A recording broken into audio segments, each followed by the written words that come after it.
What it do, Naysayer Nation? We are back once again with the Aftershow Podcast, the best way to waste your time on a Sunday evening.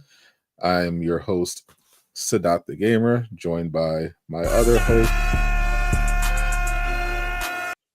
DJ Mustard, aka JayShockblast. And we got another fun show for you, recapping everything you missed or didn't miss this past week in gaming and pop culture. We're going to talk a little of Marvel Rivals. They just had the big season 2.5 reveal. All hail Ultron. Well, not so much if you actually looked at the early access preview, which or played it, which we'll talk about. We'll give our impressions so far. A lot of thoughts from the community after looking at the season 2.5 update. Some good, some very bad. A lot of people have some issues. We're also talking about the latest from our boy, the god Jeff Grubb, who dropped some excellent knowledge on what's going on with PlayStation. We got the PlayStation event confirmed for June instead of May. We'll talk about that. Summer Game Fest is also heating up. It's June 6th. I saw Jeff Keighley on Twitter just teased that he's finally editing the hype trailer, and he sent out the applications to co-stream it. So he's definitely ready to wrap things up. So talk about that. Maybe a little NBA. We'll talk a little Bungie because some new reports came out this week. All bad. Not a shred of good news for a marathon so far. It's just been all bad. Bungie might actually be cooked this time. Paul Tassi is desperately trying, and he cannot find any good news for the studio. So first things first, what's up to the chat? We got Old Man Eastwood first. Congratulations, my friend. We got Travis in the building, the biggest Elden Ring and Superman fan we know. What's up, Liam? God is mine. What's up, Cap Tay, the last Avenger stand-in? Roderick. What's up, Gabe? Love to see it. What's up? We are live on YouTube and Twitch, so drop a like, share, all that good stuff for the algorithms, and let's get into it. Let's start since we're going to have a lot to say about this since we have. Let me talk about the week that was first. Oh, sure. Because it was an interesting week for me. Was it? It was. I drove down to New York City, and I got to like schmooze it up and big time it. I forgot. We got to have an official Jay Flexes segment where he gets brags about the famous people he met. I literally sat in on a 2-hour meeting with Michael Rubin, the CEO of Fanatics. He literally, like, we were at this big long table. I sat down. He sat down next to me. So the whole time he's like, every time he makes a point, he'd like tap me on the elbow and like, yeah, like it was like very interesting. I can't really talk about the whole thing, but sounds like he wanted to fuck you.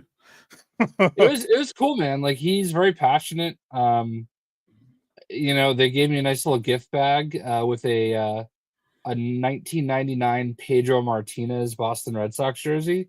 So I was pretty excited about that. Then we got to go upstairs to Topps, the baseball card company. But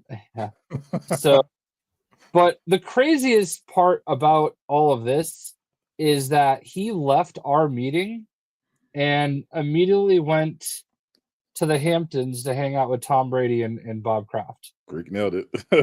So yeah, Greek's not wrong. Also, while we were there, my brother went to Midtown Comics and picked this up for me. It came out this week, so I thought that was a pretty cool cover. Yeah, I'm all about the new Superman.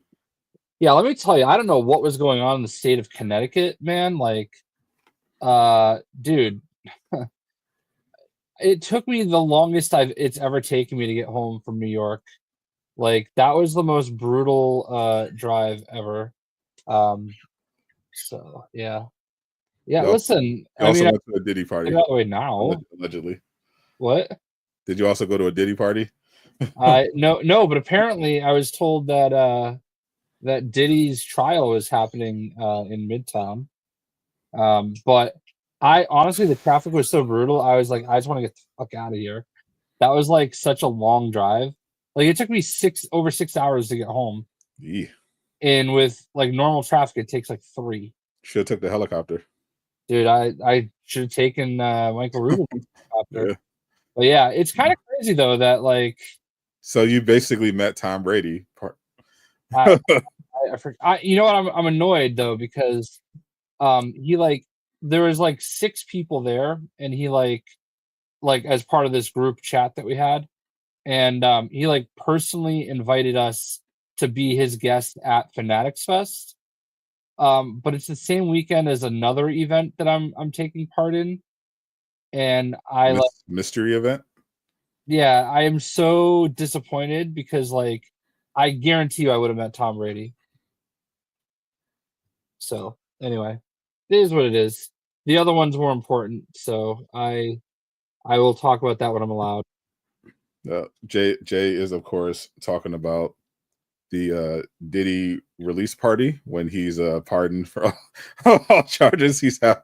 I don't think that's happening. he's having a freak off to celebrate. Yeah, I don't think he's getting out of this one. Did you see they're actually paying people to stand outside and wear free Diddy shirts? I'm not shocked. It's actually crazy. Yeah, I've been following I've been talked about the court case that I've been following for like 3 years now, basically, before, and that one is finally winding down. I don't see any way she's not found not guilty this time. Like, I think the defense is handling it so much different this time, and I just can't wait for it to be over so I can get my life back. Your life, right? Yeah, like I can't honestly not her. Well, I mean, obviously I want her to get her life back too, but like I just can't I need it to be over so I can I think more than me needing it to be over, my wife wants it to be over so she doesn't have to hear about it anymore. Yeah, that's true. For the sake of Jay's wife and him shutting the fuck up about it. We need It's basically it. And justice, of course. You know, yeah. a little bit of that. Yeah, you literally could not pay me enough to stand outside wearing a fucking free Diddy shirt. No. That's insane. It's insane people are that down bad. Yeah. Do we want to experiment with this? No. It seems like it puts it over your face. I don't. Somebody has to leave a comment. So stop experimenting with technology, Jay. All right. Well, let's see. It never goes well. It never goes well. There we go. I see it. I don't know if you can move it, if it's movable at all, but I don't know. It's there. Okay. So chat is on screen. Kind of. Yeah, it looks like it's like a new thing that you can do. Yeah. So they're slowly but surely giving you basic features that are in OBS. All right. It's slowly becoming Streamlabs. Stream elements. They're finally catching up. Yeah. Shout out to StreamYard. They are doing their best. All right, so Jay, you participated in another special event. I did. The Marvel Rivals Season 2.5 early access. You were one of the privileged who got access to the servers so that you can play the new update early. You got to check out the new combat chest, which we thought was going to be a loot box, but it's basically another battle pass. It's got some really cool shit on there. We got to see all the stuff, but more importantly, we got to test out the new characters. We got Ultron, of course, new hero coming to the game. You got to test out some of the new changes to the other heroes because a lot of balancing patch stuff was done. And I was spectating the big preview before everyone else got at all the other content creators the biggest ones got dibs, of course, for the first 2 hours before the plebs could get on. And I've been looking around at people's different reactions, and consensus is not great on 2.5 so far from what we've seen. I saw a lot of people, when it comes to Ultron, the people who played him agreed that he can be pretty fun, but they don't think he's going to be viable as is even with the meta being changed to poke, especially with the meta being shifted to poke, because characters like Hela, Hawkeye, who fucking got a huge buff, and Punisher, who also got a big buff, are going to be more prevalent. And the big complaint for Ultron seems to be that he kind of just doesn't heal at all. Like he has one method of healing. It's the big drone, and you have to move it around, but it doesn't do a lot of healing. It has no burst healing. It's sustained healing. There's no burst healing. So if you're one of your teammates is critical health, Ultron can't do shit about it. you're fucked. Like Luna can do the clap, and you're good. Cloak and Dagger has the wall and the bubble. Warlock can just press one button. Loki just has his clones and his lamps, and Ultron just has fuck you. You're dead. There's not really nothing you could do. So people are already calling for buffs to Ultron. They also a lot of people are talking about the changes to Jeff.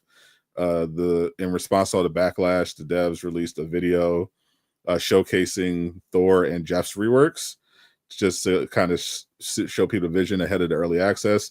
And the hilarious part about that is that even in the trailer that was supposed to showcase how good the changes to Jeff are, even in that, Jeff couldn't survive. They actually at one point had to stop shooting him and let him win the fight, so that he wouldn't die because his healing is so shit now. But people were saying, give it a try. Maybe you'll see it. So I actually watched a popular Jeff one trick. He plays a lot of rank, takes it up, and just plays Jeff. He was a DPS Jeff, and he tested. I was watching him play the new Jeff, and he is miserable. he fucking hated it. It was, and I don't blame him. Jeff is I don't know. Jeff looks really like unplayably bad. There's different tiers for characters, depending on, are they situational? Are they like ban worthy? Are they, S tier, A tier? I think we need to develop a new tier potentially for this version of Jeff called Quick Play tier, where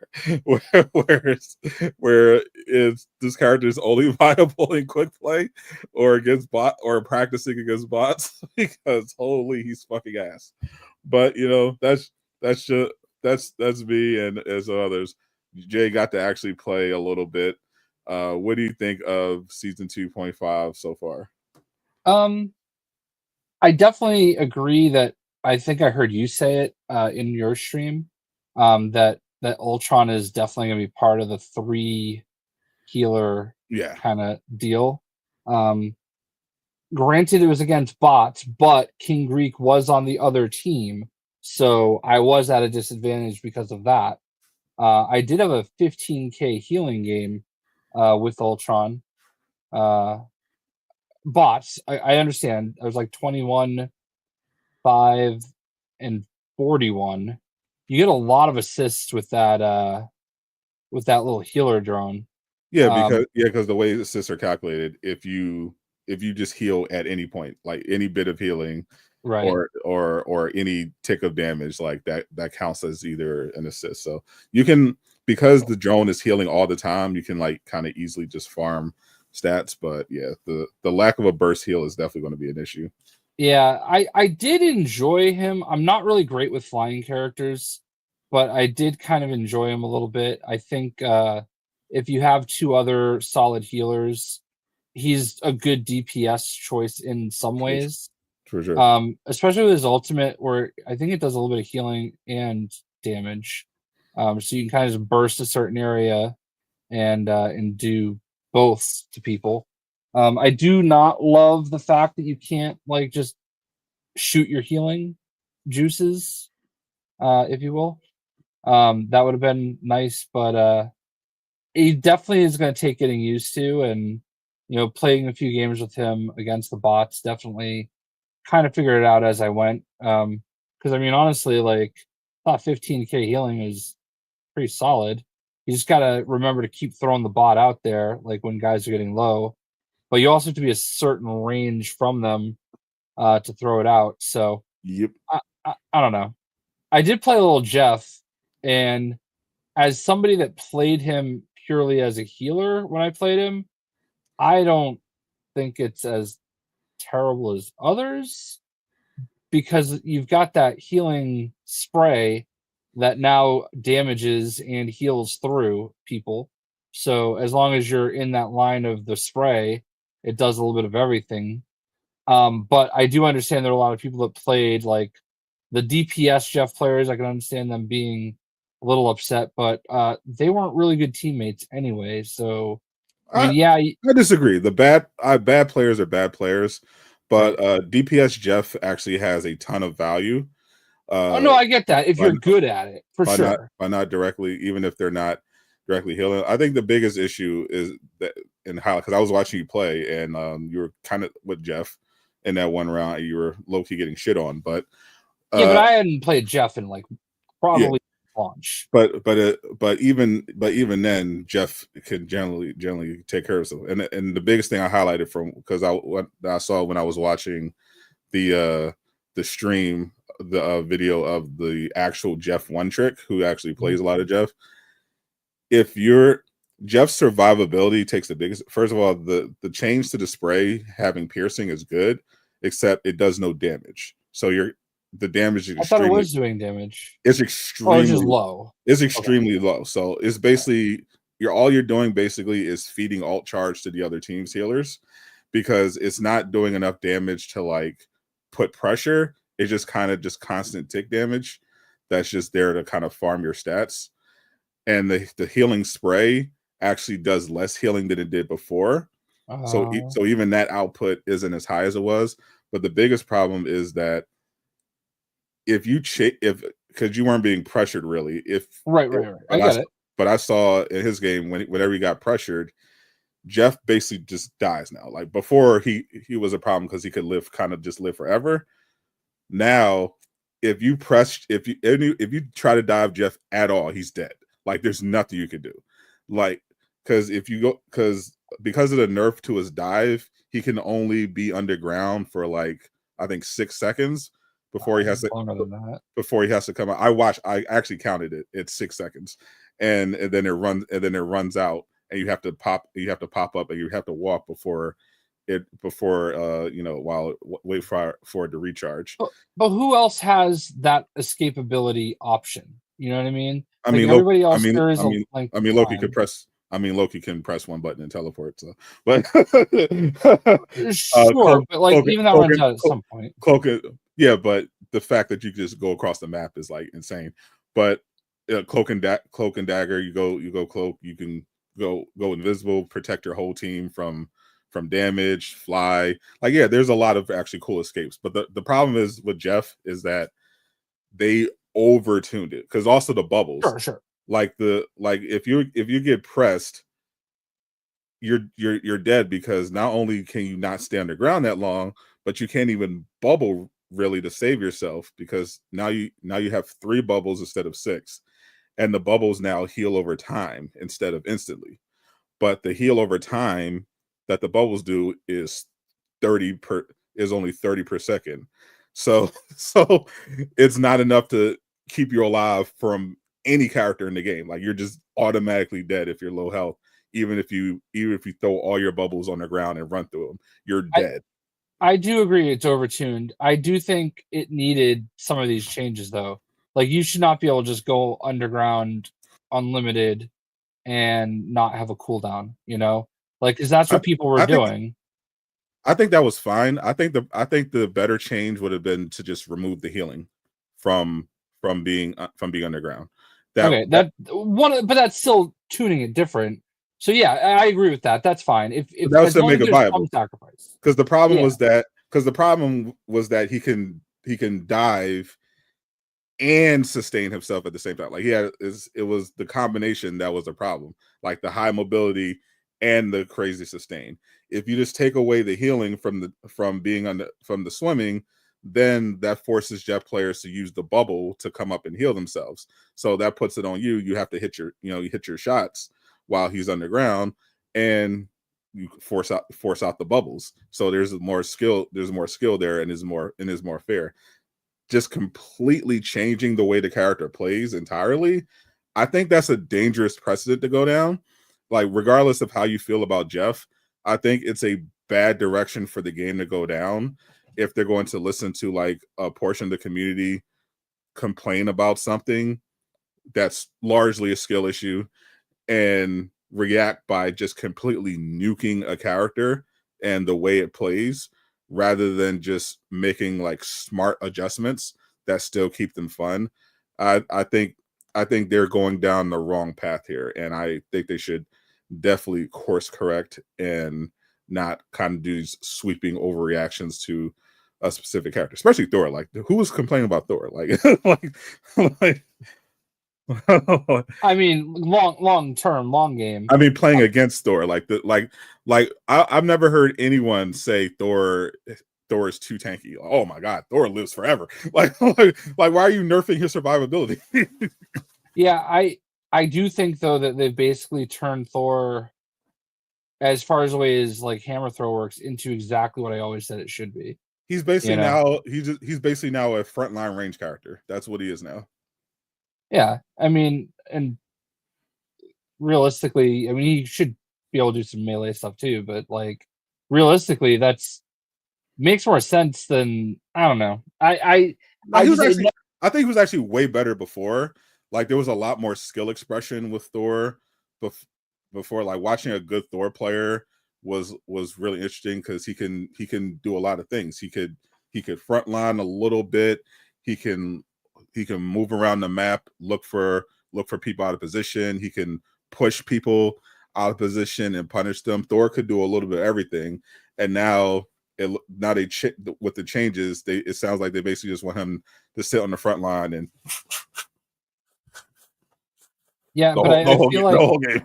I feel like it's them trying to find that right balance still with a lot of these characters.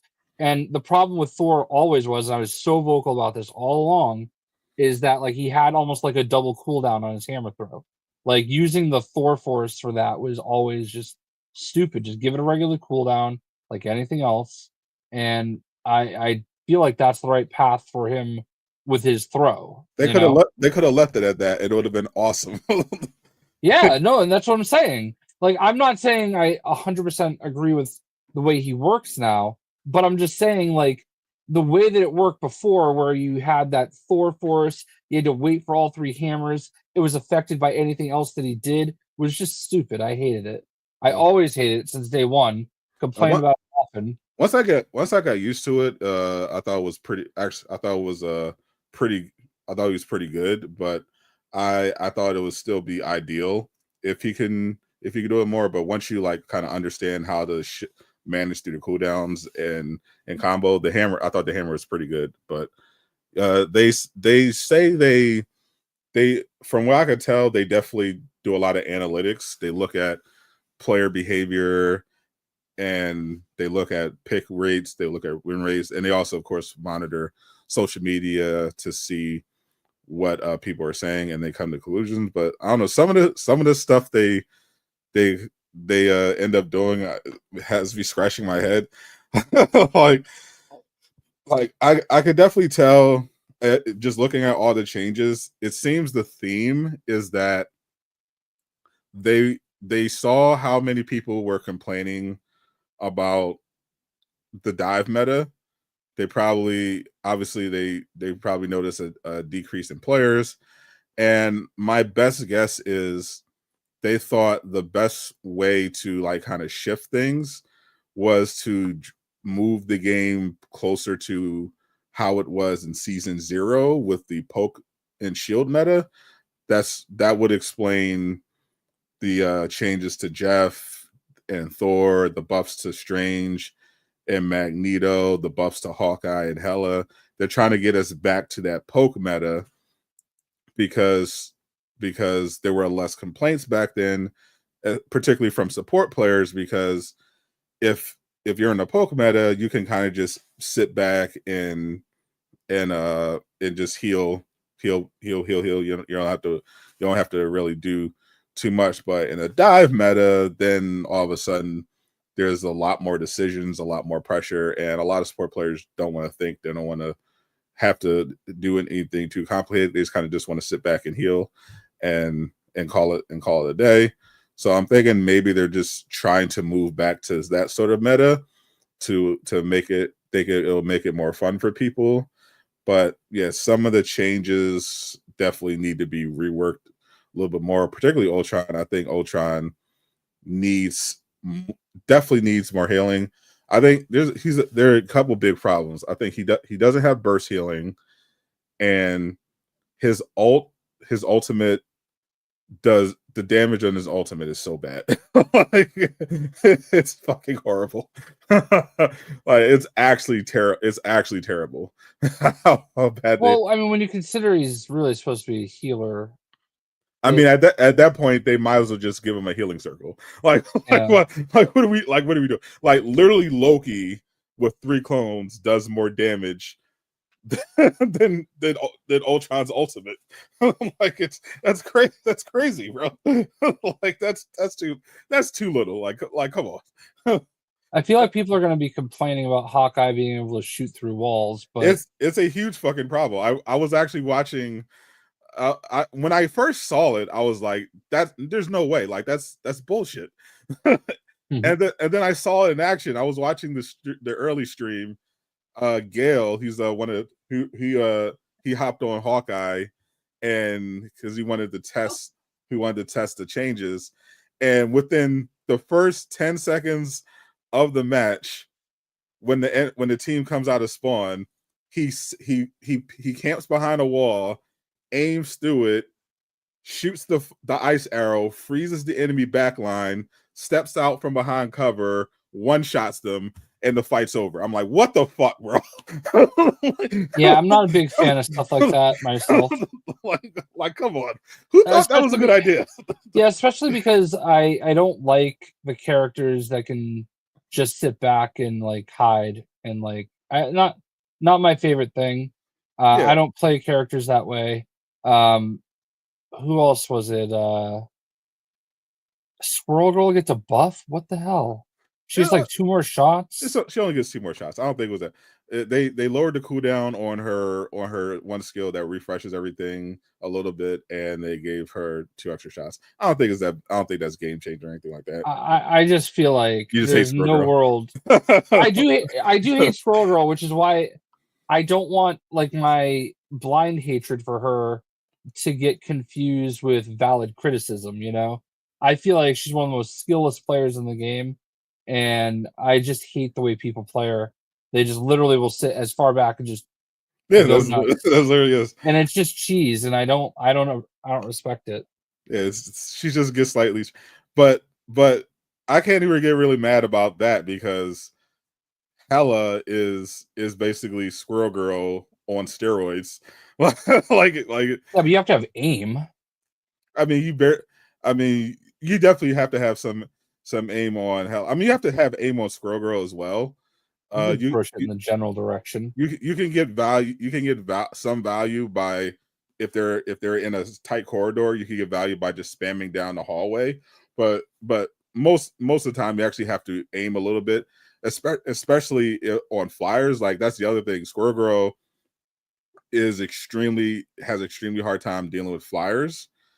Much easier dealing with characters on the ground. They don't have like high mobility, whereas Hela can, even if you're not hitting headshots, you can just delete everybody from across the map without just by shooting. She gets extra ammo. Like, she was already the most broken DPS in the game, and they just gave her extra ammo. So it's like, yeah, they definitely want the poke meta to come back strong, and I think at the very least they need to remove like the Hawkeye ice arrow. At the very least, remove the part about it shooting through cover.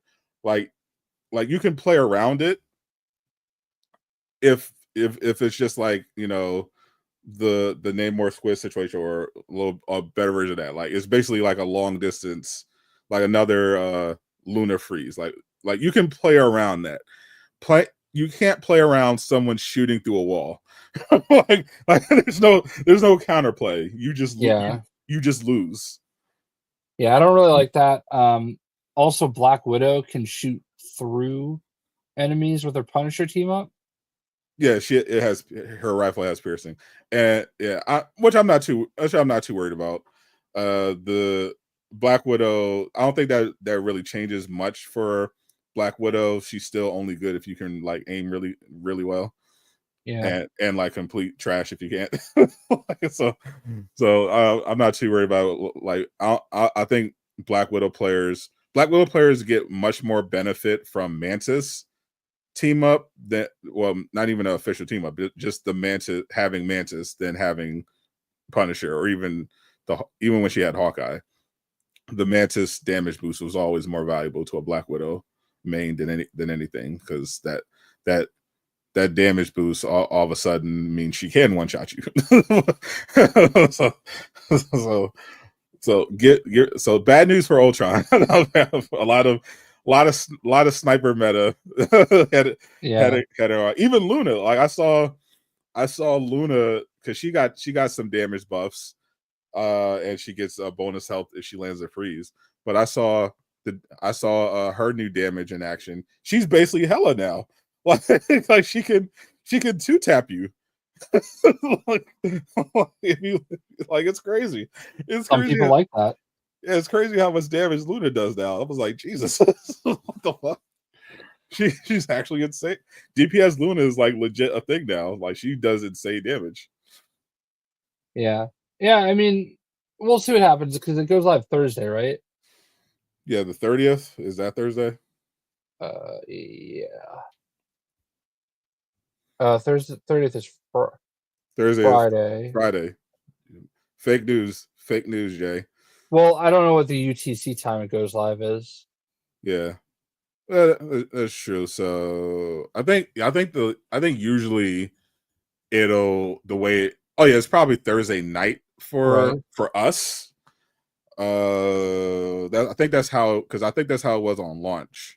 So Friday is the 30th, but it's possible the update, it depends on how they do it. The update will either be live at Thursday evening, or like Friday at like 4:00 in the morning, or some shit. That's how the new what is it, combat chest, is that what it's called? Yeah.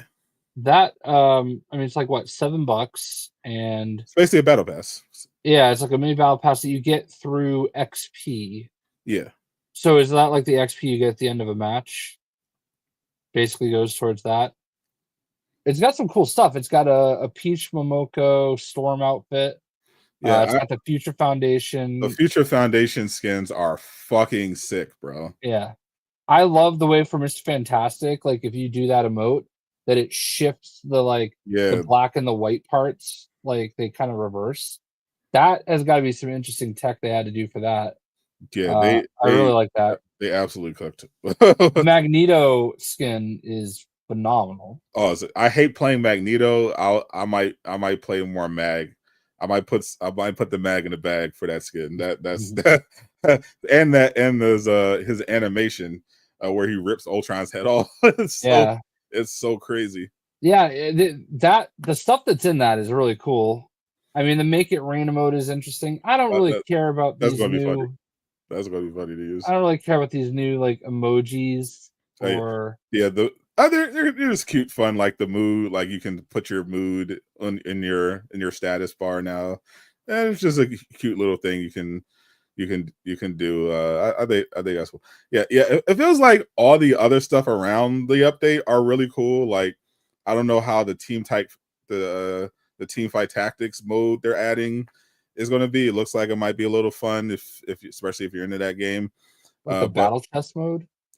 Yeah, the new game, but they showed off. Yeah, it's basically team fight tactics, Marvel Rivals version, but it still looks pretty cool, especially if you're into that sort of thing. But yeah, the combat chess is awesome. The skins are awesome. Yeah, it feels like everything about the update is great except like the gameplay part of it. like a lot of the balance changes I don't like. I think Ultron needs to be tuned, and they didn't make any changes to rank. There's last time they made some adjustments to rank previously in response to feedback, particularly about the point system, and they said they monitor things from there. I think they're probably just waiting for season 3 for that. You know, you're kind of like halfway through a season that's already there. You might as well just let it play out. Yeah, so we still have to get Eastwood to gold. I think he said he was somewhere in silver. We'll take care of it. We got him.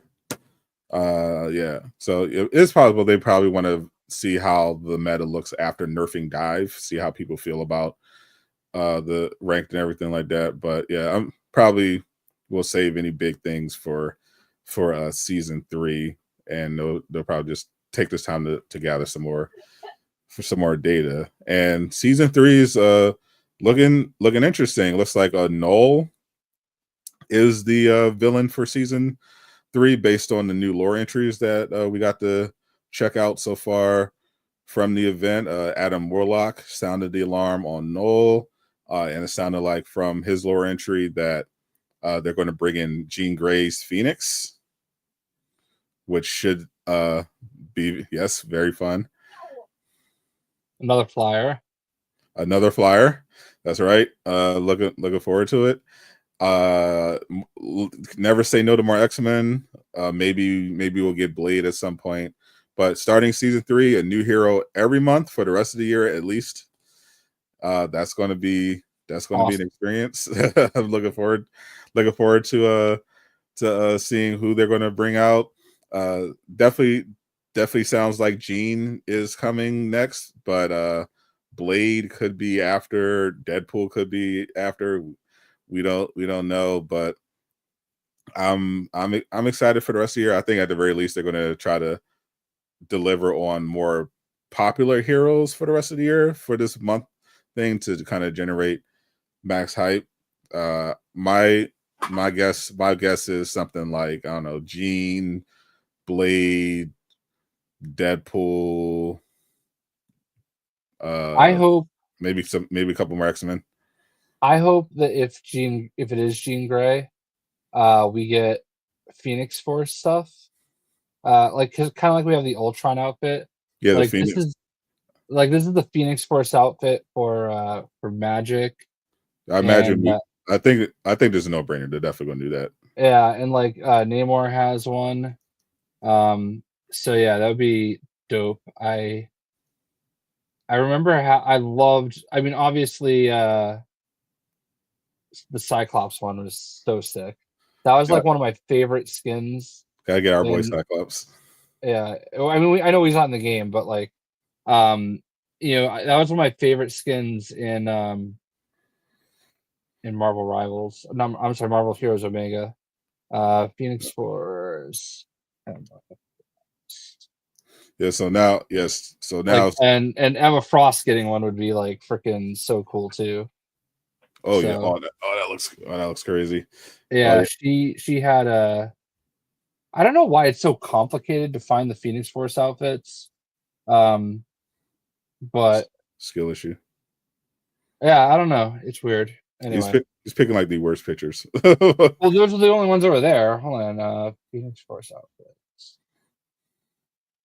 But yeah, there'll be a new hero every month, but the seasons will last one less month. So 2-month long seasons, two new heroes. Battle pass will be the same length. They're not going to shorten the pass, but the seasons will technically be 1 month shorter. But we're still getting two new heroes, and I believe it'll still be two maps. Never got the appeal of Cyclops. How dare you? I think it's because you had a crush on Jean. You were jealous. Jealousy. A little bit of a better view, I think. Hopefully, Cyclops is definitely cool. Colossus obviously not in the game either, but yeah. I mean, Emma's was sick. Cyclops is sick. I mean, Magic's these would all three of these would sell instantly. Like definitely, especially the Emma one. Holy shit! Yeah, the Emma one's so dope. And obviously, Cyclops not in the game yet. His was one of my favorite outfits in Marvel Heroes Omega. Like, period. Rip Marvel Heroes Omega. Yeah, like it's crazy how like last week I think was like the 8-year anniversary of it launching on console. Too bad Marvel Heroes can't have a Battlefront 2 style revival. Well, I don't know. I'm sure you've heard about it, but there are people that are like trying to remake it right now. Yeah, but because it was technically taken offline, but yeah. But Battlefront 2 was never like shut down. It just stopped getting updates. But I saw that over the weekend, it broke their all-time player record on Steam like multiple times, like literally more than they were playing when they even first came out. It was like when I first checked, they had broken the all-time record at 10K. Then they broke that 11K. I think they maxed out at 17,000 concurrent players on Steam for Battlefront 2. The funny thing is that like everybody's like, oh man, now we can get Battlefront 3 and everything. Yeah, it'll be quick, and it will not be. I don't think you guys understand. Okay, so let's pretend they greenlight Battlefront 3. I mean, you're looking at 2029 at the absolute earliest. Not even that. Like we're like it's 2030. It's 2025 right now. So and we're like halfway through it.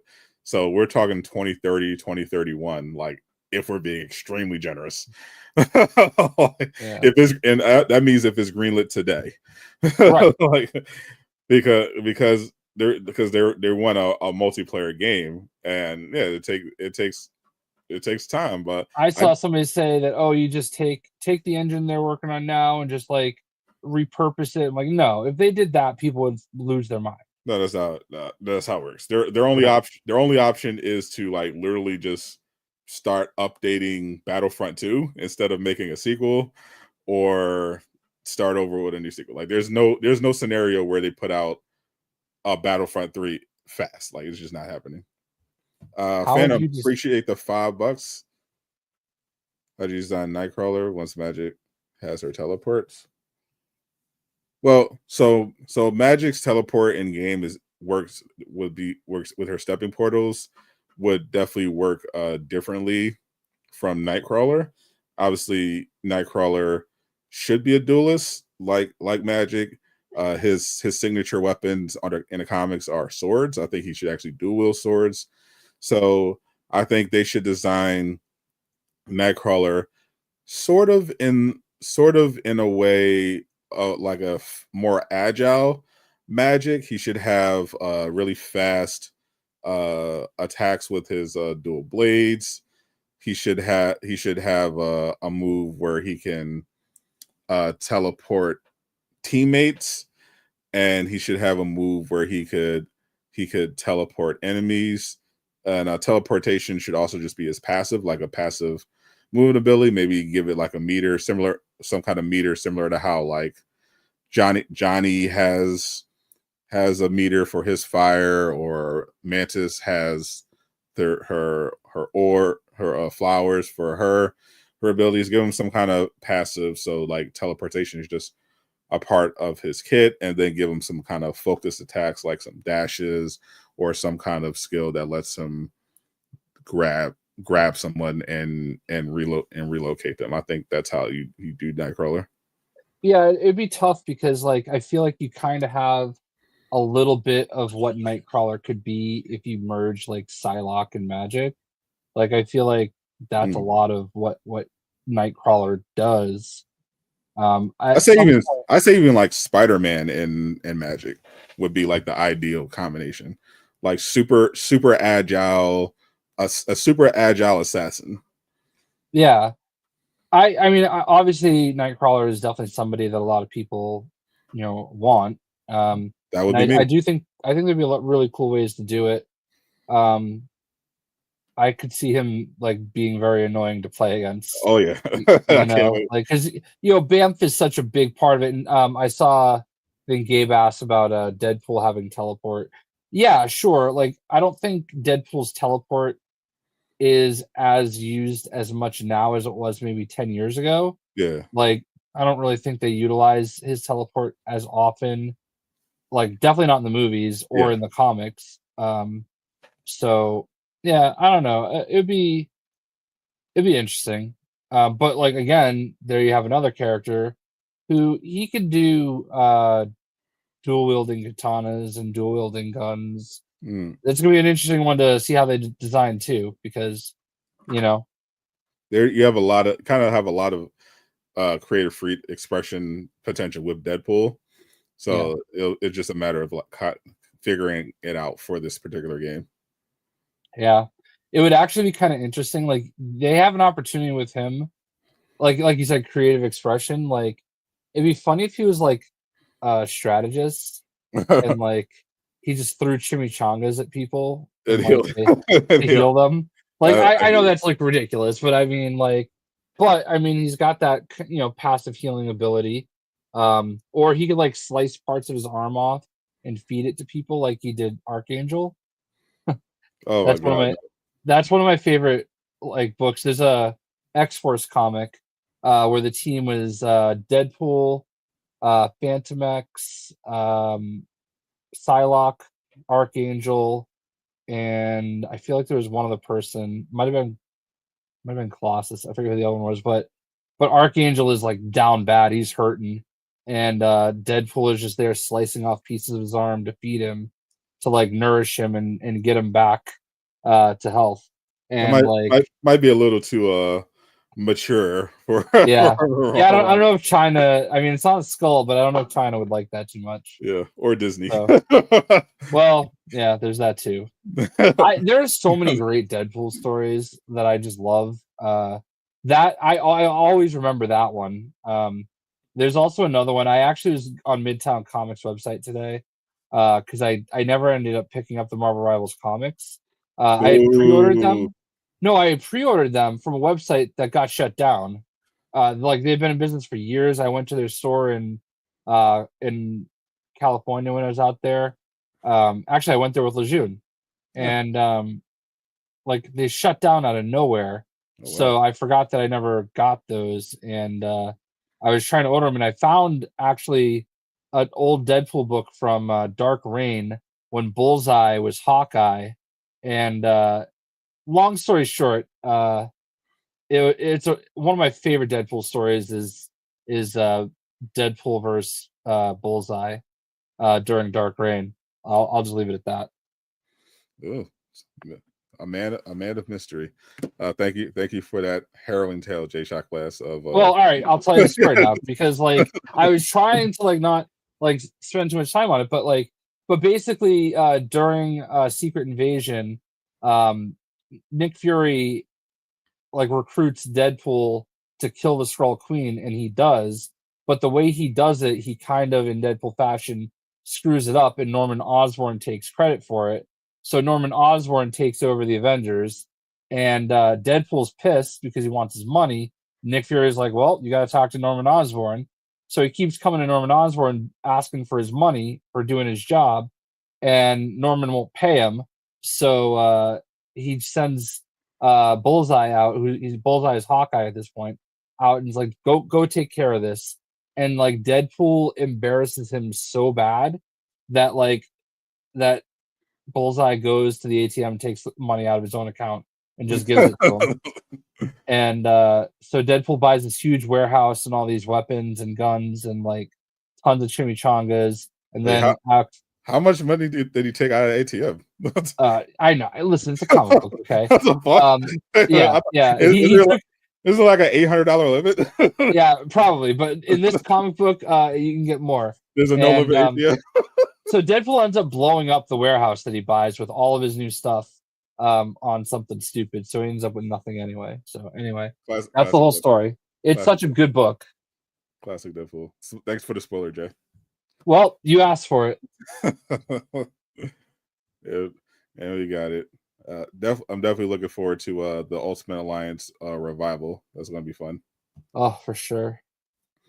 Yeah, I think they're going to relist it first, and then I would expect in the next maybe 3 to 5 years we're all going to be playing a new Ultimate Alliance. Cannot wait for that. But when I was at Summer Game Fest last year, and I talked to Danny and whoever his boss is, I forgot the guy's name. Like I was basically saying, listen, Marvel Heroes was exactly like Marvel Heroes today with the right studio would sell like gangbusters. Like people are ready for it again. Wonderful. If you just want to rebrand Ultimate Alliance, like and kind of merge what those two games were into one thing, you would have a moneymaker. And the greatest thing is that, like, if you wanted to, you could probably also put that game on mobile. Oh, for sure. So, anyway, took it under advisement. We'll see if they like money. Speaking of the news, we got some big gaming news this week. Our Lord and Savior, Jeff Grubb, gave us the announcement we've been waiting for, mostly. There is a new PlayStation event.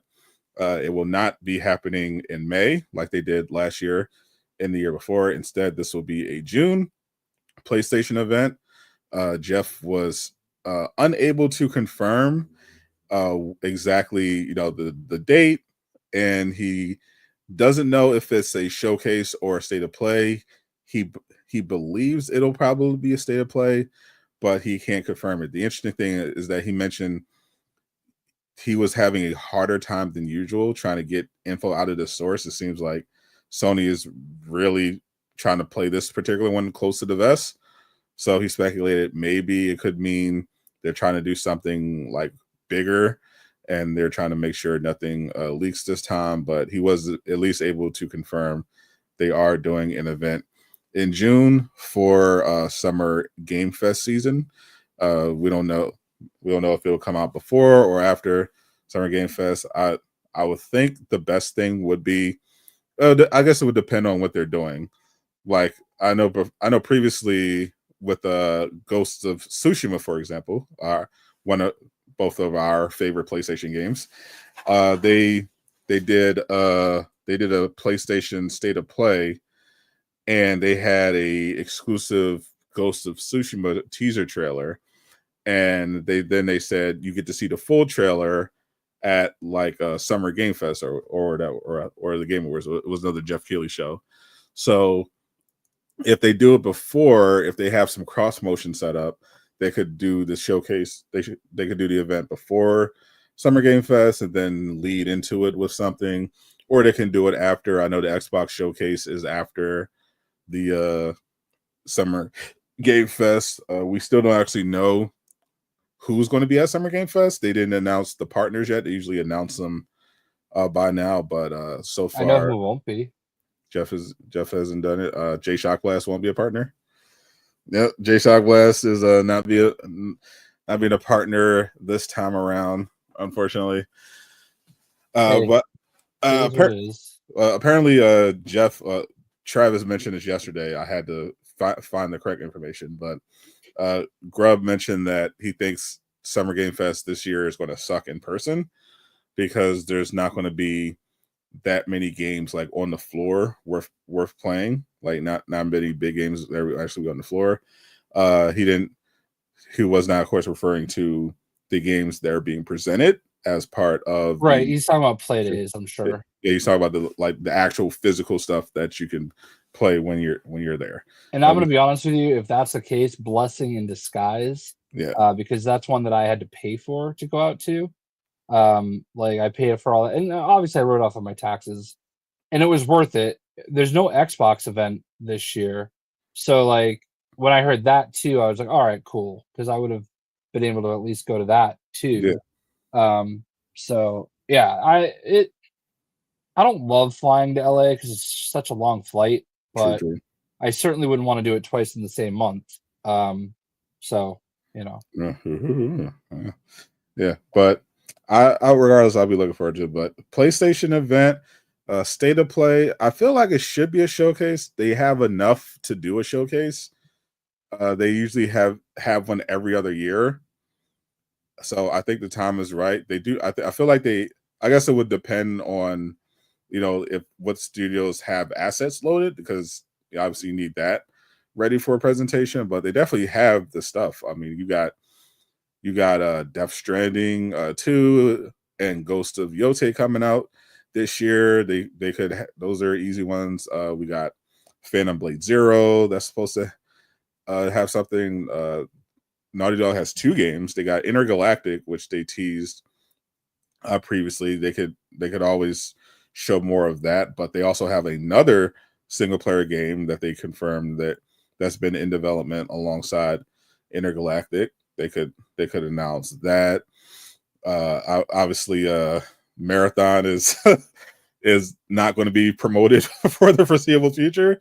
I think Xbox still has a stream. They just don't have an event. That's what I was talking about. Yeah, the Xbox showcase is still on. Yeah, that's the one. They're just not doing like an in-person thing this year. Yeah, they're still doing an Xbox showcase. They've been promoting that because they're doing a direct afterwards showing off the Outer Worlds 2.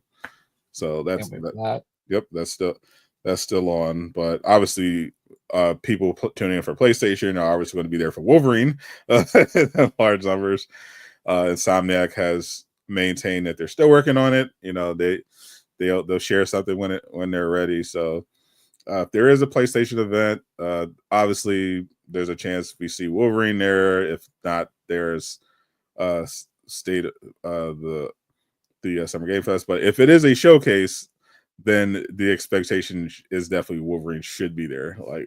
Like state of plays, you go either way. But if it's a showcase, I feel like Wolverine should be there. If they're still planning on releasing it next year. Yeah, I feel like if they do a state of play, did they already do something for Ghosts of Yotei? Yeah, surprisingly, they instead of doing it at like a state of play, however, they revealed it at the state of play last year, the end of the last state of play last year. But just during the week, they just dropped a blog and a new trailer, which is weird. Yeah, I'm very excited for that game. And it's been, I mean, honestly, PlayStation has been relying on Xbox to keep them afloat with games lately, which is. I wish their performance was better. Hey, listen, that's what you get.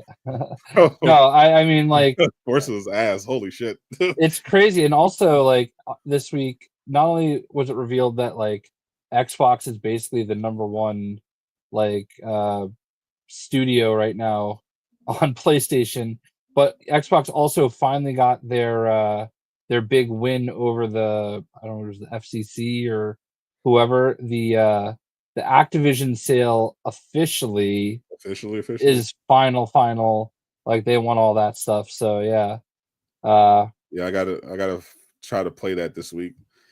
Yeah, I keep wanting to go back to it. I did the prologue. It's honestly, it's very emotional. That prologue was so good. It feels like a game I have to just sit down, and so I should have the time this week for sure. But also found out, speaking of L-Box, Starfield is reportedly coming to PS5, and that announcement is expected to happen this year. Everybody's going to play it right in time for the new DLC. Keep giving us money. I don't think I still don't, even if it comes to PS5, I don't think I'll play Starfield. It just doesn't look like something I'd be interested in. It's space Fallout. I enjoyed it. It was not my favorite ending, but I understand why they did it the way they did it. Mm. But yeah, I think the Outer Worlds Yeah. 2 Outer Worlds 2, will I definitely want be to. more enjoyable of the Yeah, two.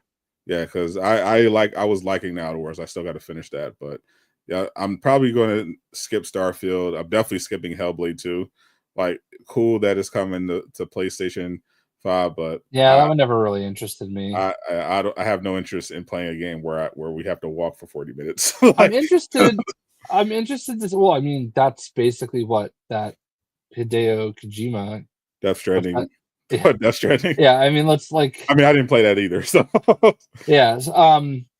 Shit. I forgot what I was gonna say. Oh, I'm interested to see how Gears of War and Halo do. I think they'll do Did well. they announce Halo for PlayStation? I know they Gears of War.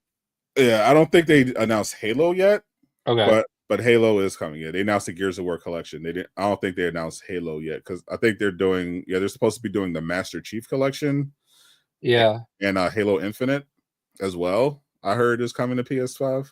Yeah. So I'm not a big Gears of War guy. I'm not a big Halo guy either. But like with people really loving the Warhammer game that came out, Yeah, Space Marine uh 2. yeah, I feel like that's a Gears of War clone in a lot of ways. So I feel like you I would think it really is. enjoy it. Yeah, I'll probably tap. It. Actually, I Like got I tapped. remember when the first Space Marine came out, which strangely is getting a remaster and not coming to PlayStation. I don't know if you saw that announcement. I'm confused by that. Yeah, that's weird.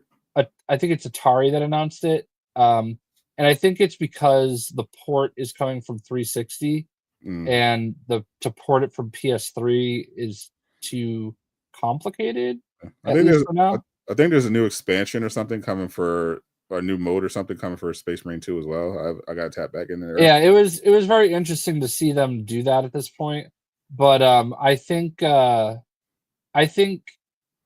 even back when the first Space Marine came out, I was like, oh, this is basically just Gears of War, Yeah, you know? And that's fine. Like I'm not saying that negatively. I do think like games having a play style that are similar is fine. But I'm interested to see how all these years later, Gears of War. siege mode or horde mode. Yeah, I definitely got to tap in for that. Was Space Marine 2 was a lot of fun. Yeah, Saber's cooking over there. Another game that Saber's working on that I could see pop up at a PlayStation event, depending on what it is the KOTOR remake. They confirmed they took over the KOTOR remake. They're still working on it. It's not dead. They said they're gonna do it. And Jay is praying, praying every Don't day. give me hope. Every day. I mean, I'm just telling you what Saber said. Saber's been on a roll lately. They committed. They said it's still in development. They committed to finishing the KOTOR remake. So Are they still part of Embracer or whatever the fuck they're called now? Nope. They left. Remember when Embracer was a thing? Do they even exist anymore? No, they exist. They scaled down dramatically, and yeah, now but they still exist. They had to scale down a lot because they got out ahead of themselves. But yeah, they still have some studios left over. Crystal Dynamics, they still have. Oh my god, the Knicks are down 20. Oh, not surprising. Yeah. Honestly, the Knicks are ass, bro. I know they are. Like honestly, the Celtics choked in game 1 and 2. Literally gave them both of those games. And the Celtics should have won that series even with Tatum's knee or Achilles blown out. Yeah, they would have gotten wiped by the Pacers, so it doesn't matter. But historic choke job by the Celtics because this Knicks team is actual dog shit. Like they're actual dog shit. I do respect that they play really hard, but like that's because they're not that good. They're just a hard-working team. Yeah, Brunson is great. Brunson's great. Yeah, he's just the only one. Like Brunson's great. Bridges was great before he assassinated his own jump shot. OG's okay. He's limited. He's not there offense. He hasn't made that leap offensively yet. Cat is just not reliable. especially on defense. Yeah, like they're just not well coached. Like it's just bad every time I watch them. So I'm not surprised at all that they're losing to the Pacers. I saw when they blew that 20-point lead in the first quarter, I knew the series was over. I thought it was the end of the series. I'm not much of like a shit talker, but like the way those fans acted after getting to the Eastern Conference Finals, like, oh god, congratulations, hang the banner. Basketball is rigged, but not in the way you think it is. Like, how about that Thunder getting blown out by 40 last night? I mean, it happens. That's another team that because remember they got pushed to 7 games by a Nuggets team with literally one good player, like 2 good players, maybe. Like Aaron Gordon, it was basically Aaron Gordon and Jokic, and Aaron Gordon hurt his hamstring. Is Jamal Murray not good anymore? Or? He's washed. Is he? He's unfortunately washed. He has his moments sometimes, but he's kind of washed. Yeah, I don't watch a lot of Nuggets. It's basically their only good consistent players are Jokic, Christian Brown, and Aaron Gordon. That's pretty much it. Westbrook actually surprisingly gave them some good work during the playoffs, but he's still Westbrook. Like yeah, they need Jokic needs some help. he needs a lot of help. I'm looking forward to this fight. It's going to be interesting finals matchup. I think it's going to be Thunder Pacers. Paul Pierce just tweeted, "Why everyone's so quiet." Yeah, Knicks fans are going to be crashing out. Good, they deserve it. That's fine. Okay, it's going to be Thunder. It's going to be Thunder Pacers. And drove right by Madison Square Garden while I was in New York. Traffic was brutal. I got Thunder in 5 over Pacers. Yeah. I driving in New York is quite the experience. Oh yeah. I haven't driven myself, but I have ridden in cars, and it's not good. Yeah, so my goal while we were in New York, my brother came down with me, and he walked from where I went to Forbidden Planet, which is a big comic store place thing, and then he walked to Midtown Comics, and then I drove to Midtown Comics to pick him up. And our plan was to find somewhere good to eat, but when the traffic to go that 2 miles from where I was to Midtown Comic, it took me a half hour. And by the time I got there, I was like, get me the fuck out of here. Like, so we ended up like stopping. It's funny. I always end up at the Vince Lombardi rest area, which is, I think, technically in New Jersey. I got pulled over there in 2001 and given a ticket for not wearing a seatbelt that I never paid. Shame. And like I just always end up there. So end up having Shake Shack, which I'm not gonna lie, we don't have that here. So it's not really what I wanted, but god damn, is that a good burger? Oh yeah, Shake Shack is legit. Yeah. We have them around here. They're expensive but good. Yeah, it's better than I think it's better than Five Guys. Five Guys, yeah. Yeah, Five Guys. I think Five Guys is good, but I'd say Shake Shack is expensive but great. Five Guys is expensive but good. Yeah. Well, I think their fries are better at Five Guys. We had Five Guys last night. I like their fries. The crinkle cut fries at Shake Shack are okay, but their burger is like the best. God tier. Like, and it's funny because something came up in like my Facebook feed, and it was somebody shitting on In-N-Out, which I'm always here for. It was like some famous chef. He was doing the hot ones challenge, and he was like just shitting on In-N-Out, basically saying that it's like flavorless, and that's why you have all those secret like menu things like animal style, because that's the only flavor that it has. And In-N-Out is so bad. The only thing that I'll ever agree with Travis on, probably.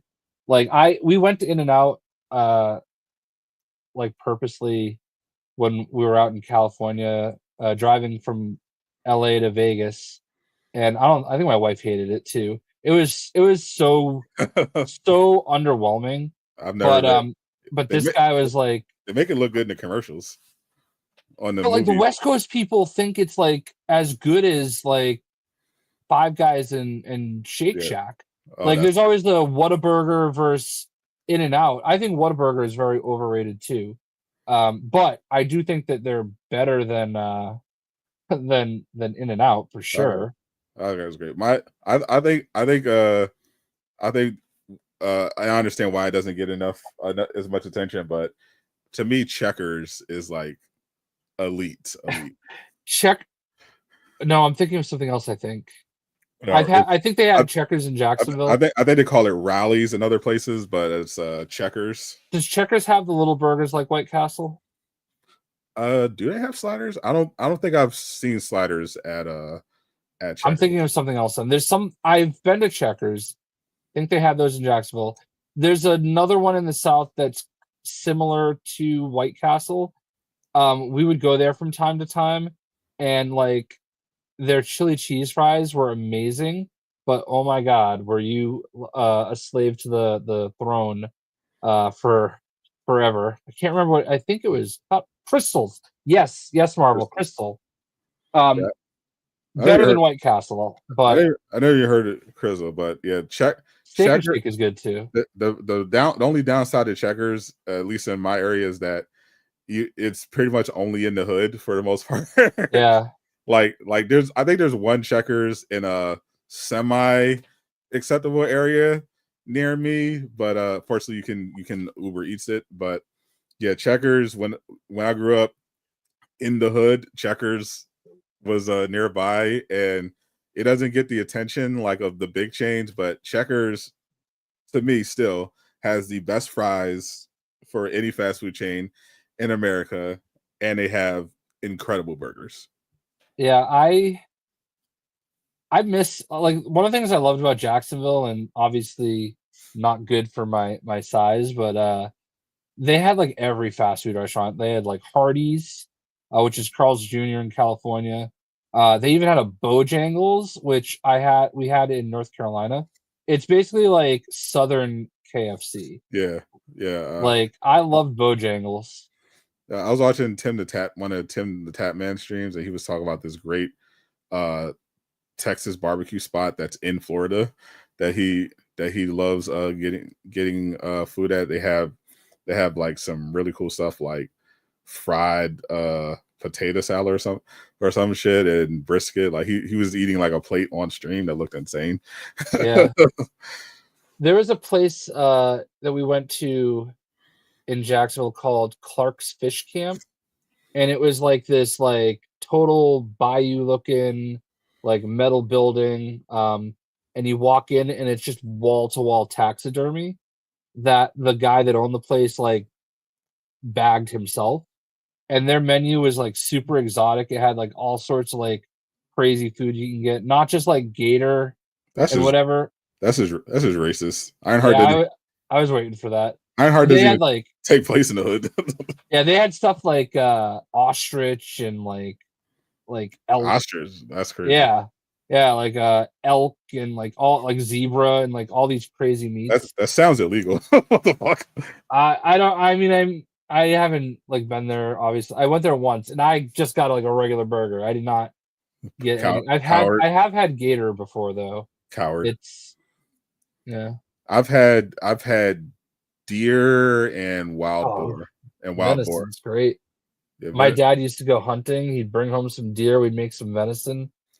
Yeah, I like boar. It's not bad. I don't think I've had boar. Wild boar. We do have a Ted's Montana Grill around here we like to go to, and they serve bison burgers. I've had bison before as well. Yeah, it's like a leaner like cow, you know. Yeah. I like to dabble a little bit in the exotic meats. I don't think I'd have like a fucking zebra. I found like a pack of chorizo in my freezer, and I don't remember buying it.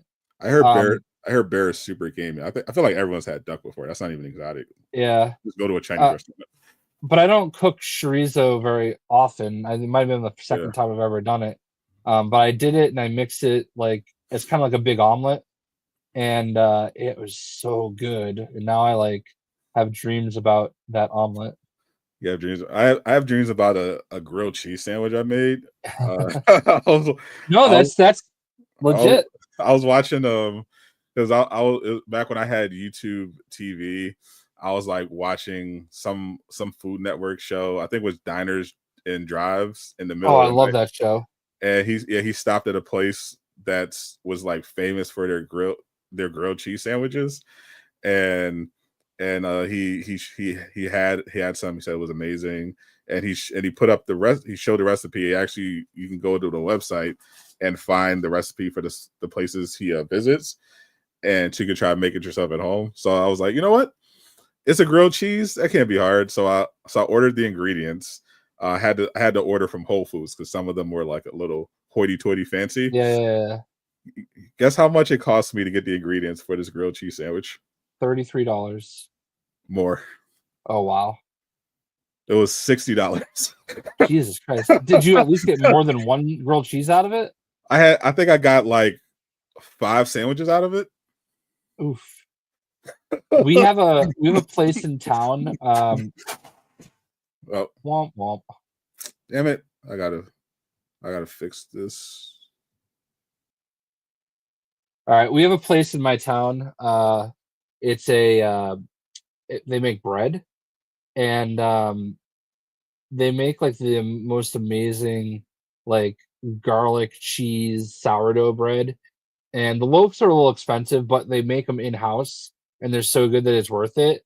And I love getting those and making grilled cheeses with it. Do I like Guy Fieri? I respect him. I don't think I've ever had been to any of his restaurants. We did go near what's his name? What's his face? The dude from Bar Rescue, John Taffer. He has a restaurant near us that my wife and I went to. We went to his restaurant, and that was pretty good. But yeah, oh man, now I gotta go make some grilled cheeses this week. But yeah, so Sadot's green screen fell. So we gotta wait on him. So I'll show you this. All right. I'm sure we're gonna talk about Randy Pitchford's not the best comments later, but I got my brother picked up the Borderlands comics for me. So you got the Moxie. It's 1. Then we got 2. Very excited for Borderlands 4. And then we got number 4. So picked those up. My brother picked those up for me, so that was pretty cool. Tell us a story about how we're getting Batman Ninja game. I wish. I think he's having trouble with his webcam now. He might have to reboot or something. I don't know. Yeah, so oh, there he is. Cool. Oh, there he was. Almost. I kept us afloat.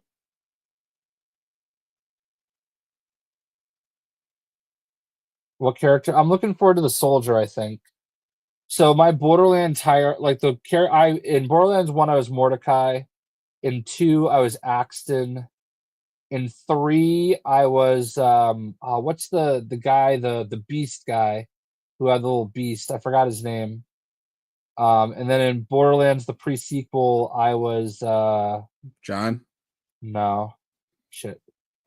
The guy with the little drone turret, but yeah. Flack. Yes, Flack. That's who I was. I was just saying that we would probably at some point talk about Randy Pitchford's brilliant $80 comment. Listen, I don't think he's necessarily wrong, but nobody wants to hear you're not a real fan ever, especially from a millionaire. Yeah, you're not a real fan if you don't give me $80. Fuck you. And the thing is, and the thing is that I think he did a really great job of explaining it at PAX East at the 100%. Yeah, it was 1,000 times better explanation. Right, and I just feel like on Twitter you just ignore that, the second you try to say you're not a real fan if you don't do this, it's never gonna. You already lost. Yeah, and I do feel like I don't think every game is going to be $80. Okay, No. but I do feel like some games need to be $80. They probably maybe need to be more than that. All right. I feel like if you're a console player, you're used to spending that or more, especially on games you like. Like we both spent I spent considerably more. I spent $80 on Spider-Man 2 because I bought the deluxe edition. I usually buy a deluxe edition for stuff I care about, and then I spent another $200 plus on the collector's edition.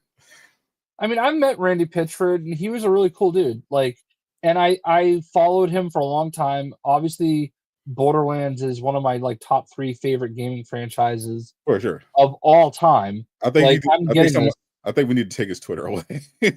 Yeah, I just think he did such a. I listened to him. I was literally like 20 feet in front of him when he explained it at PAX East, and I think he did a really good job of kind of just explaining the way it works.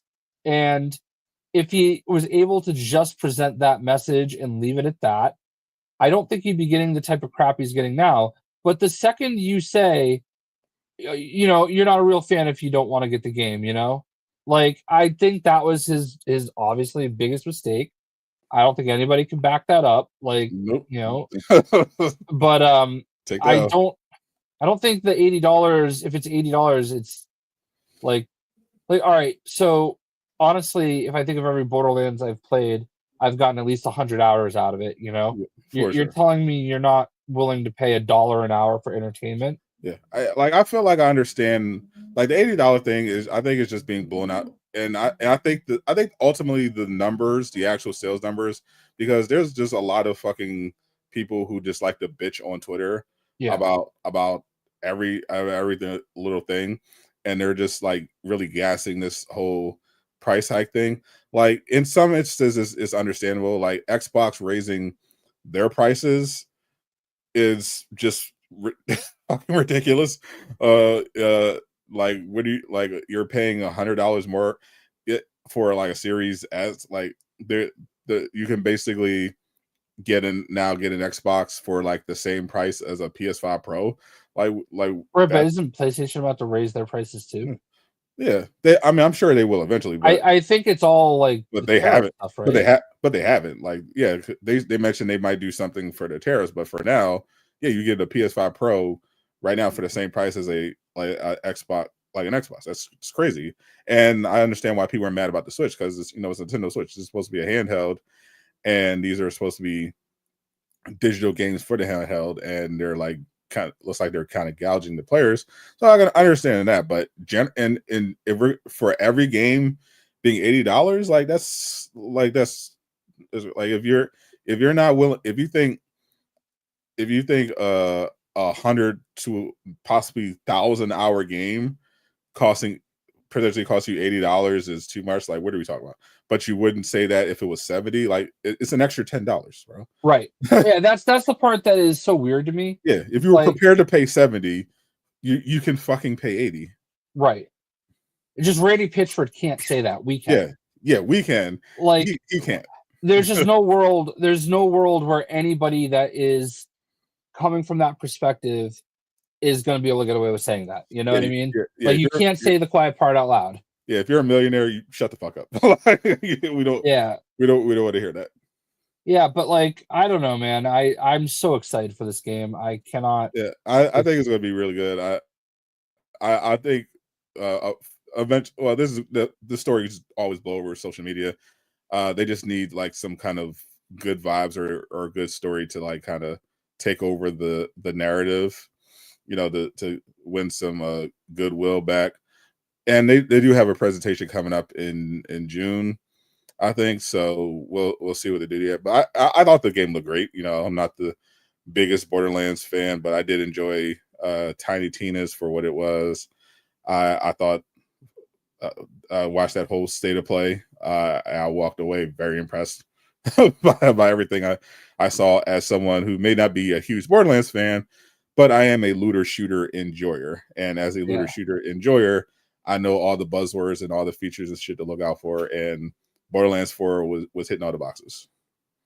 Yeah, and like the thing with Borderlands 4 also is that like Like they've said already has cost like twice as much to produce as 3 was, like it is what it is. Like, these prices, like everything else has gone up in price. Like literally everything, Like why are people so shocked that video games are gonna have to follow suit, Yeah, like they were coasting by eventually because your game when I was a kid, games were more expensive than they were today.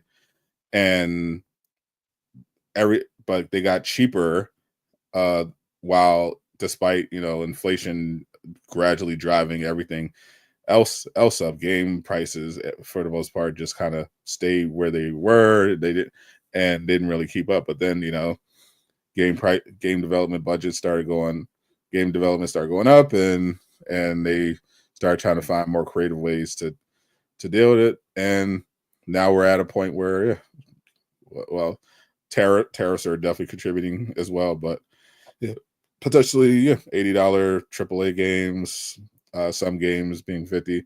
I think I don't think it's going to be that different, honestly. I think I don't think every game is going to be $80. You're going to have some games that are 70, some games that are 80, some games that are 50, some games that are 40, 30.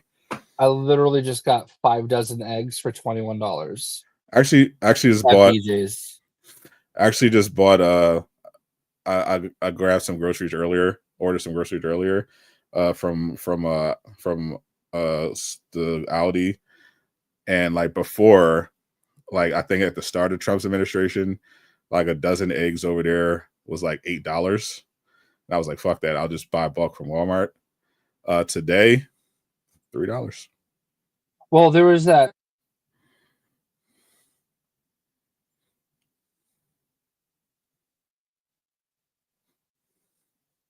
Jay's saying something. The government censored Jay. Government doesn't want us to hear what Jay has to say. Your coworker had chickens and she sells eggs for $3 a dozen.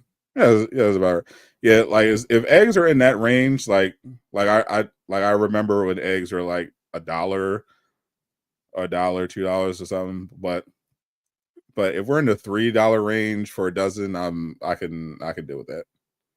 Yeah, I love cooking. I love cooking eggs. Like am I muted? You were muted. Oh, okay. Yeah, I love cooking eggs. Like I make some really good eggs. So Terrace or a scapegoat? No. Nobody's blaming tariffs for the price of video games. No. It's just cost of living. Like if you're paying $80 for eggs, so are they. You know what I mean? Yeah. Like it costs money. I don't know anyone paying that much. It was just a joke. Yeah. I mean, like an expression, basically. Yeah.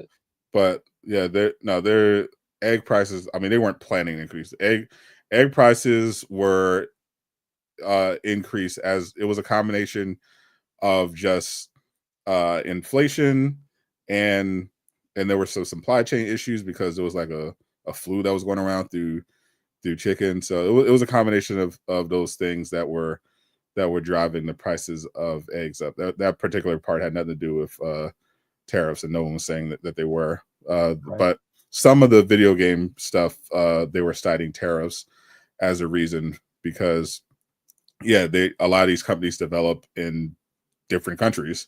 They have their manufacturing in different places, and the tariffs will naturally affect that. So that's where that came in. Yeah, but I think Trump sorted out the China stuff at this point. Like, I don't think it's as bad as it was going to be. He were 20,000 chickens. Yeah, he definitely walked some stuff back. Yeah, it's hard to keep track. Like they're changing their policy all the time. Yeah, I honestly I don't even follow it enough. I don't care. He sucks. Whatever. I don't care. Like it is what it is. So yeah. As long as I don't even care about the Switch too. Like they could price it for everybody. I'm never getting a Switch. So it's wild that it actually comes out in like 2 weeks. Yeah, I just kind of realized it. I have 3 on pre-order. You have 3? Yeah. Well, I was worried about them getting canceled, so I figured I would just let them ship, and I would just find somebody. I'm sure people will be looking for them that day. I mean, and I would just sell for you could probably sell one price. for $800. I probably could, but I won't. I'll sell it for like costs, whatever it costs me. I know that there are two people that I'm not sure if they were able to pre-order one. And I said that if you can't, just whatever it costs to ship it to you, just pay me that on top of what I paid, and we'll be good. So Generous Jay. I actually got lucky because like the one that I wanted to order it from Target, because like my wife is like a coupon lady, and she had like some deal clipped, and I actually ended up getting the Switch. Like I got like $60 off on the Switch 2 on my Target pre-order. So yeah. How much is it right now? I don't remember. I think it's like $450. $450. Yeah, I legit realize I have not ever personally spent money on Nintendo in my entire life. I honestly haven't touched mine in a long time, but I want to play the Pokemon games, so it's just the Pokemon game I have now just hasn't been. Oh yeah, 500 with Mario Kart. That's right. That's what I paid. I did also pre-order. Where's my orders? I just had my orders up.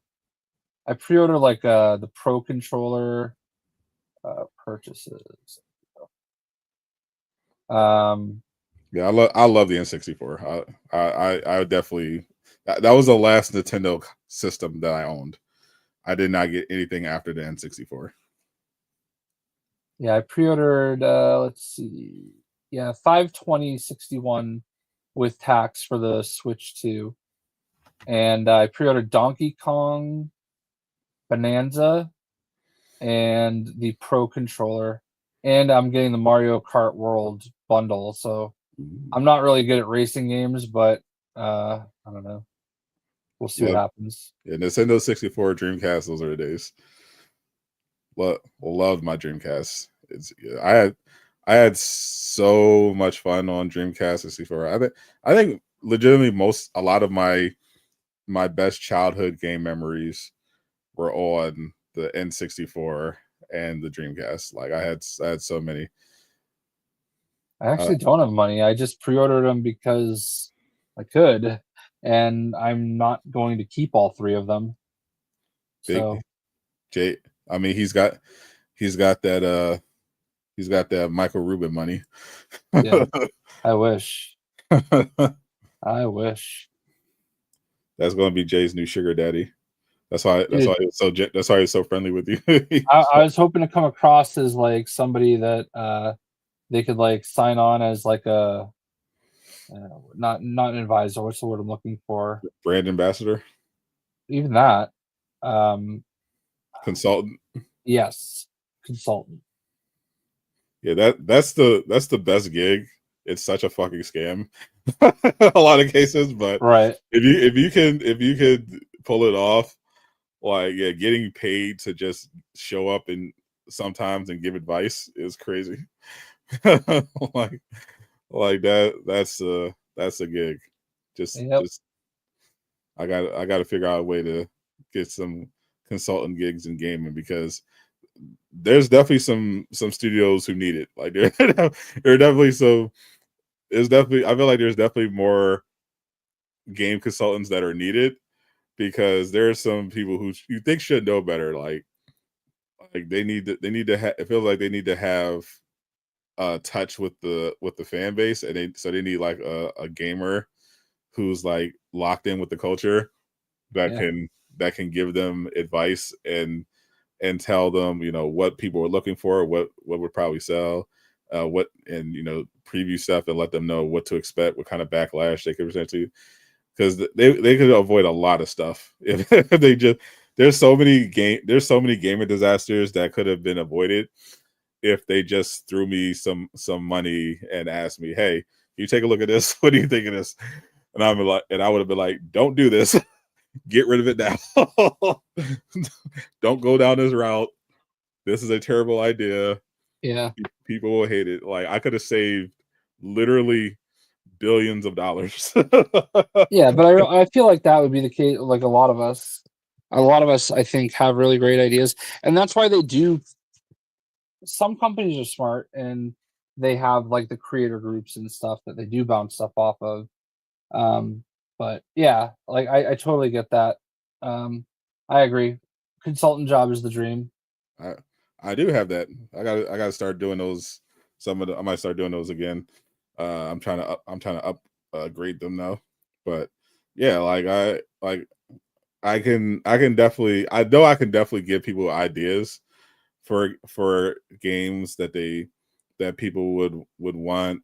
But yeah, there's just avoidable stuff that I feel like a lot of these studios are just walking into that could have just been easily avoided if they spoke to just any gamer. So like they could have told you like Marathon, if they literally just talk to any person who plays extraction shooters, like they could have avoided all this stuff. If they listen to their own devs, like there was another report that came out that the game they described them as good old boys. They were playing Tarkov, and that's how they decided to make Marathon the extraction shooter. And when they brought it to the studio, a bunch of devs were telling them, we can't do it like this. That's a bad idea. We got and they just ignored all of them and said, no, we're gonna do it like this. And, like I was listening to, because I'm not a stress shooter guy, but I was listening to people who play them, and they were like, yeah, this game is like missing like all these basic features that are expected to be in extraction shooters, and then Arc Raiders comes out and it has like all the things that it was supposed to be in it. It's just baffling. Yeah, I don't get it. I don't making your big like corporate push an extraction shooter in 2025 is a choice, because Especially, even the extraction shooters that are popular are still pretty niche. yeah, like Tarkov, like is good, but we're talking like 100,000 peak. R-Truth, that's right, Ron Cena. Yeah. Like, because like, and especially it's baffling because their goal was to make it an accessible extraction shooter, Yeah, but you can't make an accessible PvP game without PvE content. And Bungie is mostly known for PvE content, story stuff, and they decided they're not going to have any of that in the game. It's like, well, what the fuck are you doing then? yeah, Like you're all right, so you're not trying to be accessible. Like you're just making a shitty extraction shooter, like because you're not making it hardcore like the real extraction shooter fans want, but you're not making it accessible either because you don't have any PV story modes. You're just making just shitty. It's just a shitty game. Like what are you doing? Paul Tassi is at a point where he's like, does this game ever even come out? Yeah, I actually know how to fix this game. Yeah, Believe it or not. I was thinking about this earlier today, and I realized exactly how to fix the game. And I know they're not going to do it, but but if they did do this, they would fix the game, at least the image of Marathon. So, step one: find a way to go above and beyond to compensate the artist you ripped off. yeah, Whatever it is, whether it's a public job, whether a job offer, a big public donation, whatever the fuck, find a way to make that artist rich. Step two: delay the game for at least a year. At least spend all that time plagiarizing Arc Raiders. Look at all the stuff that Arc Raiders has that people said should be in your game, and put as much of it in your game as possible. Step three: add two new characters to the launch roster.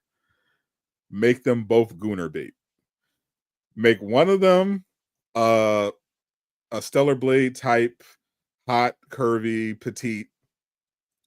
Make the other one a hot muscle mommy. No discrimination.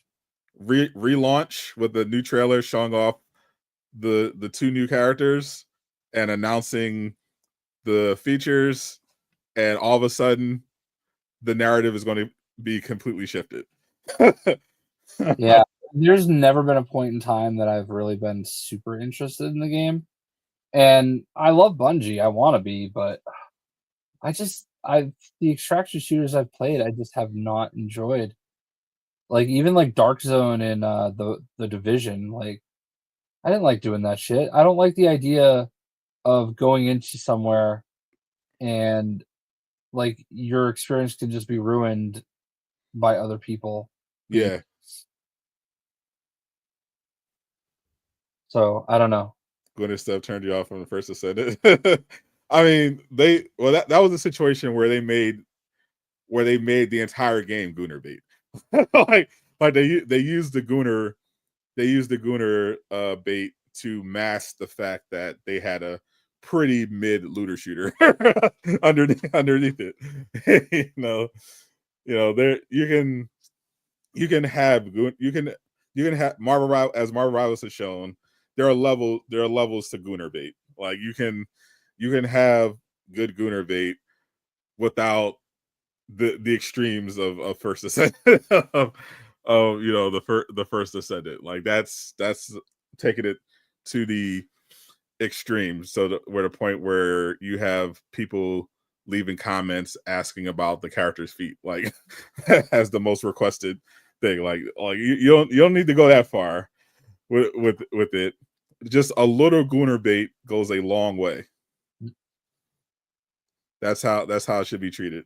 Just a little, just enough to make people think your game isn't woke. There's just a bit is enough. You don't need to have every character look like a bikini model with their ass out. It's not necessary. Even just two characters would do. I literally haven't even played that game in like a while. I think they've released like 2 characters or 2 or 3 characters since I last played First Ascendant. Yeah, I tried to hop on the Halloween update, and I just didn't like the missions that I was playing. I was like, this isn't fun, and then I just hopped off. I got the Halloween skins though for the one character. I had to, but other than that, but apart from that, yeah, I played for like probably 30 minutes and just hopped off. I was like, all right, this isn't fun. Yeah, I never actually really got that far into it. I think I played like an hour of it. Yeah, I played a lot of the beta. I played a bit of it at launch, but yeah, eventually I just got bored with it because the game was like really grindy. Like it just got a little dry for me. Baldur's Gate 3 is like the wokest game. It's not Space Route 2. I mean, technically, yeah. So the problem is those incels have just shifted the definition of woke so much that literally everything is woke. Like for like any game that has a woman or a minority in it is woke. anything with like that is woke at all. So yeah, and there were actually some saying Baldur's Gate 3 was woke before it came out, and everyone loved it, and that's why you don't see them talking about it as much, because what they do is they'll call a game woke, but they kind of understand the optics. So if they see that most people agree a game is great and it's like it's beloved and well received, does super well, they'll like just pivot and just try to ignore it, because they know if they keep like insisting it's woke trash, like it just makes them look stupid, which they clearly are. But part of their grift is to make it seem like they know what they're talking about. Sorry, go ahead. We saw this actually, Claire Expedition. They were calling that game woke, and then everybody was like, "Oh, this is like the greatest game of one of the greatest games of the last decade," and now they had to like pivot off of it. Yeah, I've been enjoying Baldur's Gate 3. I've been playing it once a week, 9 a.m. every Tuesday. Otter had been like begging me to play it for a long time, so we've been playing it weekly, and I'm enjoying it. I love what I played. I love the story. I just hate the combat. Yeah, I mean, I get it. That was, I think, not my favorite part either, but um, it's funny because like when you get it down to almost like you got the top down view, and if you get it down to like the forward facing view, it's not practical because of the way the game plays, Yeah. but it looks gorgeous. Like if there was a way to play that game that way, it would be so good. Yeah, that I couldn't. I just couldn't get into it. Like I've actually switched over to PlayStation 5 though, Travis. So we're doing the crossplay now. So if you were available, you would be able to get in. True. For whatever reason, my game kept crashing on Xbox. So I was like, well, I need the space on Xbox anyway. Classic Xbox. So that's the only problem. Like honestly, Otto was shocked. He did not understand why it was doing that because it didn't do it to him.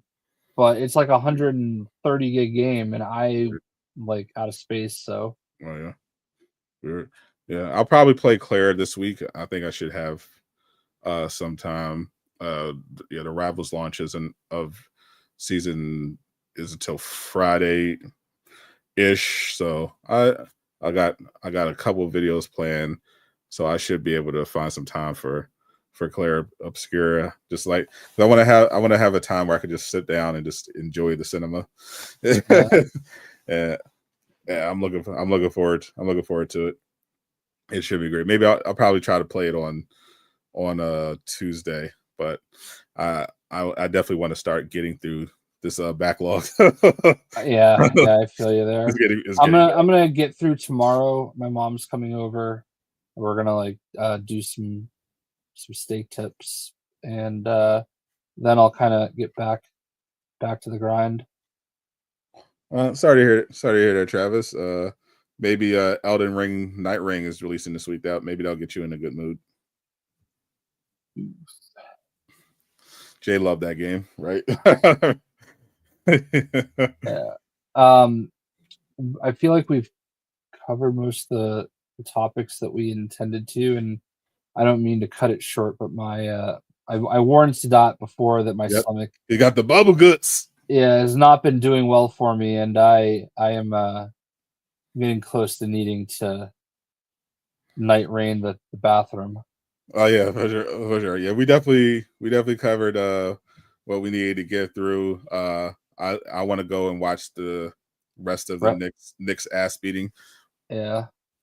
So appreciate everyone hanging out. We'll be back next week talking about the launch of Marvel Rivals Season 2.5, the official one. We'll be back on that Sunday. Maybe we'll have some special guests for the new season. Maybe. Oh, I'd love to see it. Yeah. We'll see. We'll see. I'll make some inquiries, and definitely make sure you subscribe. You're all subscribed to us, but pop in, check out, see if we got any new videos up. We usually do, and drop a like, drop a comment. We appreciate all of you. Make sure you check out our friends Miller and King Greek. Absolutely, Miller and King Greek, because you might see them again on the show soon. So, and they're just great people, and you should just support them regardless. I am Sadot the Gamer. I am not Casual Avenger. He is Jay Deep Dish. Zip it up and zip it out. Peace. My naysayers.